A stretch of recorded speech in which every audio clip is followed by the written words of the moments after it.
On a peaceful Arizona afternoon, Brian Welch and his daughter Janaea share a mutual love for music. That's a song! But just a few years ago, Brian would have given anything for just a few moments of peace. I want to be here for Janaea. I wanted her to, she lost her mom to drugs, and I just need your help. Please, just help me, God. I said it from my heart. Known to his fans and friends around the world as Head, Brian made it big, multi-platinum big, as co-founder and lead guitarist of the band KoRn. The second record came out, hit #3 on the Billboard chart. When we go to the third album, the album goes like 100,000 copies a week. We start selling. We kept climbing. KoRn kept on selling records, more videos, more fame, huge shows. The band's unique sound, called nu metal, is a mixture of heavy metal and alternative rock. It catapulted these 5 friends from Bakersfield, California into superstardom. And while most of the world saw Brian the rock star, the man who had it all, Brian tells a different story of how he was dying inside and attempted to kill the pain with drugs and alcohol. I go back on the road and I start drinking, you know, and just be like, okay guys, let's party. Sweep all the pain under the rug, kept sweeping it under the rug. While it didn't seem to affect his music, it had a devastating effect on his marriage. I'd go home and me and my ex-wife would do drugs and fight while KoRn's just climbing up to the top. Brian tried several times to quit the drugs, but he was powerless to fight them. Then the arrival of his daughter Janaea changed everything. Brian and his wife Rebecca went on the straight and narrow, at least for a while. And that was like the best thing. That I was like, life's going to be good now. Life's going to be good. I got my band, I got my wife, I got my baby. We're still climbing up. And then I go back on tour. I got clean while she was born and stuff. I go back on tour, pop open the beers after the first show. I'm instantly hooked again. Rebecca starts doing speed at home with the baby. And I'm still climbing, you know, success. And home is just horrible. Rebecca's missing. I'm missing my baby so bad. When I come home, I'm so drunk or hungover. And then I spend a couple days with my kid. I end up bumping into someone that does speed. I do speed at home with my kid. And it just gets worse at home while the success grows, you know? Then his wife left him and Janaea, and they divorced. I panicked. I mean, nothing. My rock star dream, my money, nothing, none of my power, none of my gangster friends could stop that trauma from happening. Eventually, Brian won custody of Janaea. But that started a tug-of-war in his heart. He wanted to take care of his daughter, but hated exposing her to the wild party life of KoRn.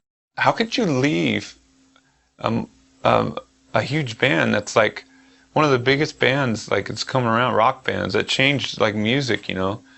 It's like, how can you leave that? But how can I not be there for my daughter? As Brian agonized over his decision, he dove deeper and deeper into drugs and alcohol. Then one day, he heard his daughter singing a KoRn song. When I heard Janaea singing a KoRn song called Adidas, it stands for All Day I Dream About Sex. It's like a party song, you know. And when she sang that, you know, she didn't know what she was singing, but it was like, well, what am I doing to my kid, you know? I felt like a loser, the biggest loser in the world. And that's when, around the time when I was having those thoughts, you know, I'm no good for this kid, you know. During that time, Brian went into real estate with 2 partners who happened to be Christians. They never troubled Brian with their faith until... At one point, you reached out to them. What happened? What made you reach out to them? And because you knew they were Christians. They actually reached out to me. Through an email, Brian told his partners how his life was falling apart. One of them replied with a verse from the Bible. "Come to me, all you who are weary, and I will give you rest." And I was like, could Jesus be real? I was thinking that in my mind. Is this guy not just a goody-goody? Could there really be a God? And is he calling me? And I was like, I looked up that scripture and I wanted it to be true. Eventually, Brian went to church with him. So we went to the service, and the music came on, and all these people went up to the front, started praying, and I was like, this place is weird. But I was drawn. I felt something going on. He said, does anybody want to receive Christ? And I did it for myself. I was like, and I said the prayer, went home, rolled up a $100 bill, laid out a big line of speed, snorted it, and said, I remember it perfectly too. I was clear. And I said, Lord, if you're real like that guy says, please take these drugs from me.